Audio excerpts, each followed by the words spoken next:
நெரூர் காவேரி கரையில் இருக்க ஒரு சின்ன கிராமம். நெரூருக்கு பெருமை. சதாசிவ பிரம்மேந்திரால் இங்கே ஜீவசமாதி ஆயிருக்காரு. ஒரு வருஷமும் சித்திரை மாதம் பிரம்மேந்திராவோட ஆராதனை ரொம்ப சிறப்பாக நடக்கும். வாங்க அப்படியே நம்ம அந்த ஊரை சுற்றி பார்க்கலாம்.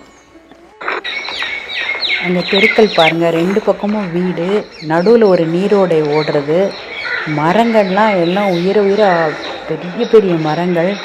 அவ்வளோ இயற்கை காட்சி பார்க்கவே அவ்வளோ நல்லா இருக்குது.